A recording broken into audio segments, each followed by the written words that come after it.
Hello, everyone. Thanks so much for joining me here today as we get to talk about one of my favorite subjects, comic books. My name is Jose. I love comic books. I love talking about them. I love sharing them with you. Feel free to follow me on social media if you would like. Links are in the description below. I've also posted a link to the Marvel fan site that'll have plot synopsis and character bios for this issue. The Uncanny X-Men 186, written by Chris Claremont and drawn by Barry Windsor Smith, with a return of Terry Austin in the inks. Lifedeath, a love story. This is the issue following Storm losing her powers. Barry Windsor Smith is a very unique artist. Normally, he colors himself.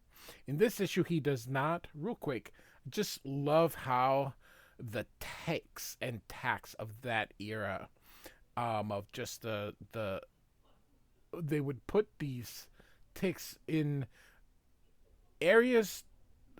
I don't know, almost sometimes it just seems like just because, like, no rhyme or reason. I know here it's to create shading, but it's just really cool to see these ticks. It's not something you see nowadays very much. On clothing, I totally understand, but on human body, and I understand this is the use of creating some shading, but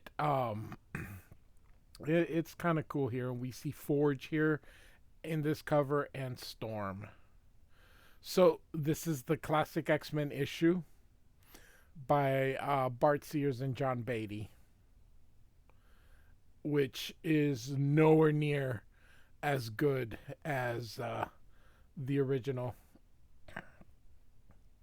And so, Lifedeath. Chris Claremont and Barry Windsor Smith are plotting this together. Claremont providing the script, Barry Windsor Smith the pencils, and as I mentioned, Terry Austin is the inker. Now, the colorist Glynis Wein has Max Shield helping her. Tom Marzakowski still doing the letters, and then of course Jim Shooter, the editor-in-chief. And I love this. Once upon a time, there was a woman who could fly.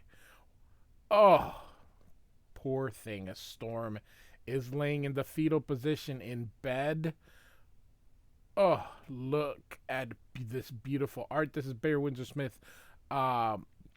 First of, let's see, he does Lifedeath, Lifedeath 2. Wolverine, I'm sorry, X-Men 204 with features Wolverine, and then he does 214, so 4 issues. And so Storm laying in the bed here.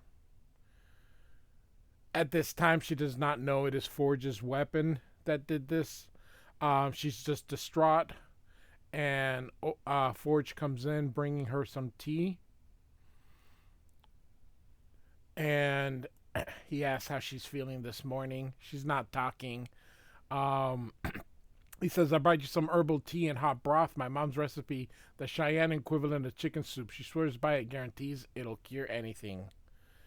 And Forge says, come on, lady, you need to eat. You can't just lie there and waste away. Ororo, did you hear me? And then kind of picks her up again. Storm is just not feeling it. Now, although Barry Windsor Smith is not coloring this issue, I am sure he gave direction because of the white. Barry Windsor Smith is methodical in his coloring. So, and one of the tropes that he does is including white on the colors. And so, Forge kind of picks her up a bit and says, curse you, woman, I won't let you die, no matter how much you think you want it. You're going to live, Ororo, if I have to force you every bloody step of the way. But, of course, Storm is in a severe depression after losing her powers. And he kind of just throws her down in the bed and says, great, have it your own way then, see if I care, and he slams the door. What a jerk. She just lost her powers because of your weapon. And he's like, eh. And Storm just lies there. Oh my goodness. And of course he walks out and says, or he thinks, trouble is, I do care too blasted much for my own good. How do I reach her? How do I help someone who doesn't want any? Um, and of course, we have seen the kind of his apartment, the holographics, and so he thinks here, I'm doing a wonderful job so far. My patient doesn't respond to therapy or tender loving care. No problem. I'll shove her anyway, he says, or he thinks. I've heard her so much already. What's a little more? And so you can see he touches this to create a sort of a storm in his apartment here. We're two of a kind, she and I, mutants, the next evolution in humanity's evolution, born with extraordinary powers and ability. Lucky us. I'm a maker. I build things like this holographic display system. And so he goes here, storm control the elements. This is awesome. Look at this. Lord, she is beautiful, he thinks here. And so again, some of the changes of Storm going from what we had for such a long time to the modern version. And of course, he hits this thing. He feels he's wrought with guilt too. We're going to get a little bit of what happened the previous issue. I have a playlist. Feel free to check that out if you would like to get caught up. I have an X-Men playlist, I have a New Mutants playlist, and an Next Universe playlist where I put everything Chris Claremont universe related in there. So, of course, Henry Peter Gyrich, who's the one who shot the weapon, Forge did create it, but it wasn't meant to do that. He was trying to get Rogue, and Storm pushed her out of the way. There's a thing here where the K isn't colored, and ends up hitting Storm. Storm's powers kind of lash out. She ends up destroying that tugboat, and Forge lets us know that the crew survived. Storm falls in the water. Forge gets her, and here she comes. And she says that was not kindness, meaning when he saved her, he says, you should have let me drown. And so we're now at Xavier's here, and the professor, very nice, a panel, kind of one long panel divided into two. We've got the mansion here, and Nightcrawler says, Professor. And Xavier says, I've tried my best, Nightcrawler. Cerebro has amplified my psi scan to its fullest extent, but I cannot find her, of course, because Storm is no longer a mutant. Technically, she would be, though. She just doesn't have any more powers. And of course, Nightcrawler says, I thought using Cerebro would pinpoint any mutant on Earth. Xavier says he feels nothing. The last thing he felt was a mental shriek of pure agony that knocked him out the moment Storm lost her powers. And so, and Nightcrawler asked if he felt her death, and Xavier's like, I wish, my friend, I could say no. However, let's assume she's alive and somehow shielded from my probes. She left the mansion in search of Rogue. I'll scan for her. Perhaps she can lead us to Storm or tell us of her fate. And so he's going to look for Storm, and now we're back in Dallas here. Forge, is there any word of Rogue? And that was Storm asking him, and Forge says that Garrett and his team have been searching the river downstream for where she landed. Without success, she either drowned or escaped. And Storm says, Rogue is resourceful, young woman. I would say the latter. And Forge says, what brought the two of you together anyway? She's a crook, part of the Brotherhood of Mutants. I don't like saying evil because I don't think they would consider themselves evil. And Storm says, no longer. Besides, she and I have much more in common than you suspect. And Forge asks, such as? And Storm continues, when I was half her age, I was the best pickpocket and thief in Cairo. And Forge says, you kidding me? And she says, no. My portable console was in, and she pulls out my portable console. It was in my back pocket, and Storm says, child's play. And Forge says, "You certainly haven't lost your touch." And Storm says, "I suppose I should be grateful." So it is a human skill, something earned. The neutralizer did not affect it. Forge, could we have a floor, please? I find all this open space a bit unnerving.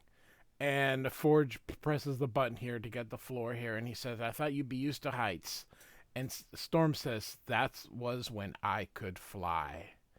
So, and she touches the glass here and says, "There are cumulus clouds building in the west. Weather forecast is thunderstorms." And Storm says, "Only a few days ago I would not have needed to see the storm to know it was there. I would have felt the power resonating within me." Love the magenta being used here. "I could have told you precisely when its rain would fall and how much and for how long. I could have nudged it aside or gentled its fury. I could have made its thunder and lightning my own. Now I can do nothing but watch." And Forge says, "You're alive, Ororo. Doesn't that count for anything?" And Storm says, This is not life, Forge. Merely existence, a shadow of what was. To believe otherwise is but the cruelest deceptions." Forge says, "I won't accept that." And Storm continues here, You do not understand. How could you? I could fly. I was one with all creations." And Forge says, "And now you've got to walk like everybody else. The goddess has become just plain folks." Man, he needs to, teach people, or someone needs to teach Forge a little bit of bedside manners. Goodness gracious. And as he walks out, tough breaks. And now, as he's in the pool here, he's like, dunce. That's another word for dumb or idiot. "Each time you open your mouth with the best of intentions, you make matters worse. I can't help myself. I get so angry at me, not Ororo, but I end up taking it out on her. I'm making the same mistakes the shrinks made with me. You'd think I'd know better. I wonder if it was such a smart move, leaving her alone upstairs. The penthouse is 5 stories tall. Ororo could end all her trouble by stepping off one of the platforms. It's her life. It has to be her decision, just like it was mine." And here she is, and says, "The water looks lovely." And he says, "Why don't you hop in and find out for yourself?" I love this part. This is a great little detail of the water kind of splashing. And she says, "As you wish." And she jumps. Beautifully done. Now look at that. And she says, "Race you to the other side." And so, hurry up, slow coach. You had a head start, Forge, and I still beat you. Going away. And then she realizes that he doesn't have his leg here. "What are you, lady part fish? Let me catch my breath. You're a lovely laugh, Ororo. You should let people hear you more often." And she says, "May I help?" And he says, "I can manage, thanks. I've certainly gotten enough practice." Your leg, great for walking, not so hot in the pool. You see, Ororo, I do understand," says Forge. If not for my own knack at inventing, I'd be hobbling about on a steel pin and wearing a hook where my right hand used to be. I didn't believe it I didn't believe it at that time." And she just kind of, in silence. I love again the detail of the water droplets there. "But I'm a lot luckier than most. Too many buddies came back unable to walk at all. Some even to move. They came home in boxes." He means Vietnam. He was at war. And so that's exactly what he says. He got too close to a bomb. Or maybe not close enough. Depends on your point of view. At that time, I wanted to die. I was pretty determined, too. I tried to do the job myself. No luck, though. I'm still here, he says. "Yet you tried to deny me the same escape," says Storm. "With life, there are always options, possibilities, hope.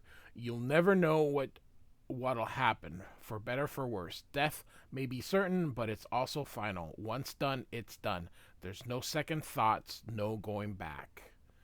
And so, this is the perfect Chris Claremont story. A lot of drama, a lot of exposition. So Storm is cold, and he gives her his towel. She realizes that her body is no longer keeping her uh, level. You know, if she was cold, it would warm her up. If she was hot, it would cool her. So, um, and then she says, just like you said, plain folk. So now we are in Mississippi here. And so now we got Valerie Cooper here, and she's saying that the device was destroyed, and he doubts Forge will lend him another one. And this guy asks, was he angry? And he says, you don't want to know that. So he says they lost Rogue. There's just too many places she could hide. And then he asks about the other mutant, meaning Storm. And Gears said he'd deal with her, and that if they kill each other, and so be it. And so they say goodnight here. And as he starts walking away, he kind of thinks about just kind of the stuff about Valerie and stuff. And then when he turns on the car, the headlight, you can see the diarized human, it says here. And of course, it grabs him here and it begins to suck him in that just terrifying, gosh. And so it becomes him. And so he says, come forth, sister, the female awaits. And so there's a knock on the door here, and it keeps knocking. You see knock, knock, knock, knock, knock, knock. And she says, give it a rest, will you? I'm coming, for Pete's sakes. And of course, he arrives here, and she says, is anything else? And he goes, we must talk, Val. It's urgent. Sure, come in. Make yourself comfortable while I throw on some clothes. But of course, he says, that won't be necessary. In a moment, you will be beyond earthly concerns. And then she gasps as she sees the dire wraiths. They're just so... The way Barry Windsor Smith draws the dire wraiths, oh, they're so bloody terrifying. And so... But Storm shows up, and he says, no, she won't, suckers, because she's mine. And so Rogue is going to save Valerie because she has a need of her. She needs to find out where Storm is and what the heck has been happening. So you can see here just the pow and hits here and destroying these two cars. She hit him so hard. And she grabs her former partner or friend or whatever, Phil here, kicks him in the groin here. And as Rogue continues fighting the other one and says, what do you want from me? Talk, alien. He says, no.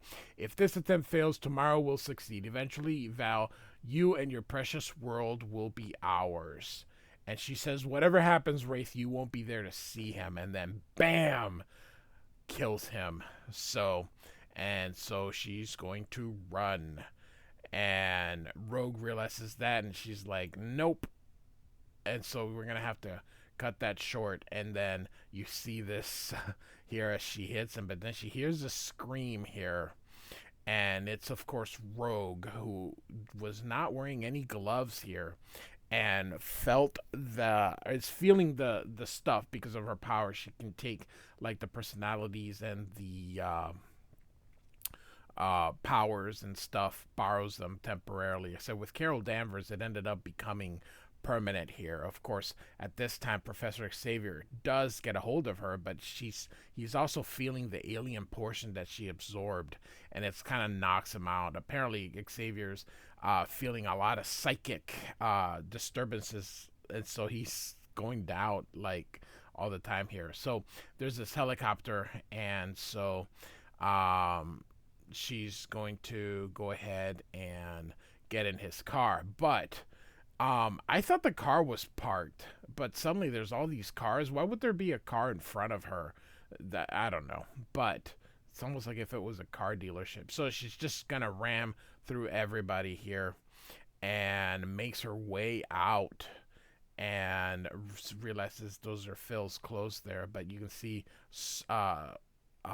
Rogue from behind her, and she goes, "Scare Doc, I'm glad. I hope this hurts." And touches Valerie, and so she's going to see what the heck is going on, and eventually here as she feels Valerie, she goes um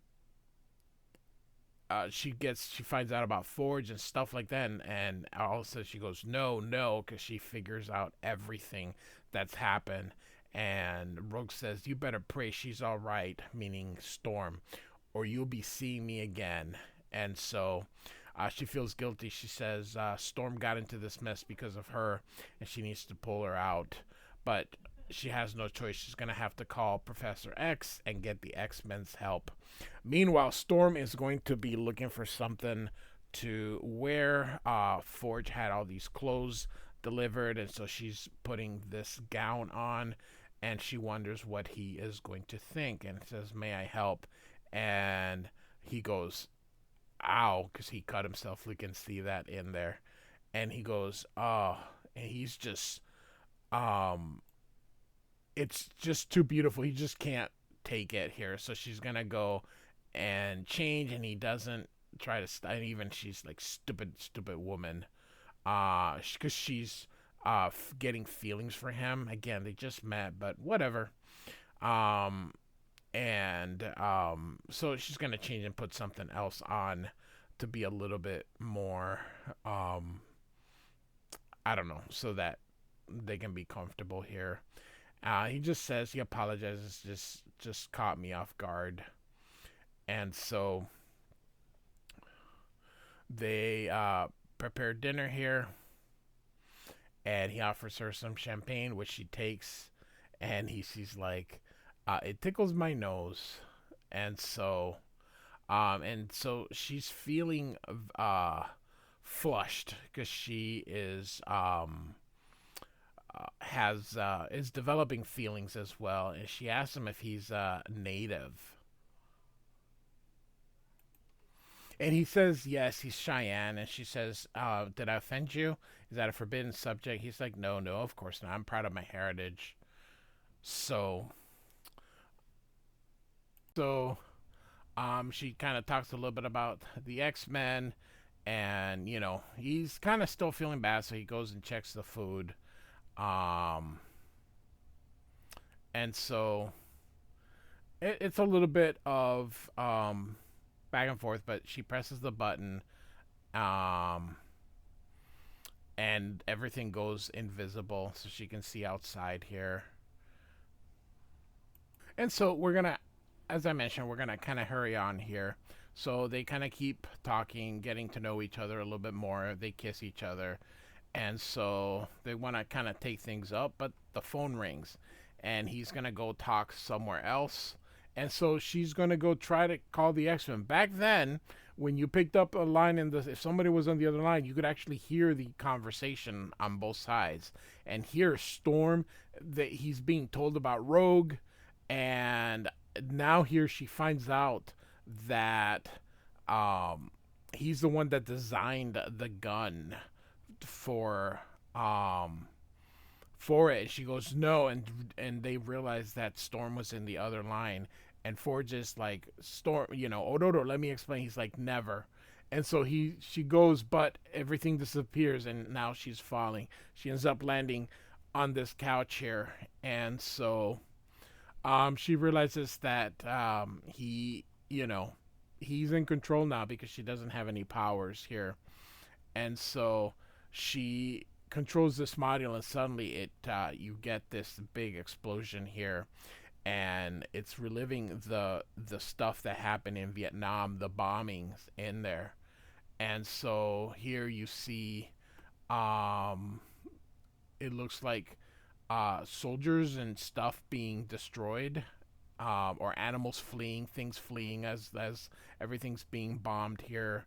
So, and of course, it's from the stuff Forge in Vietnam.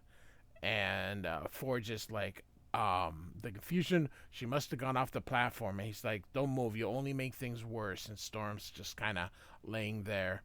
And eventually she yells, help me.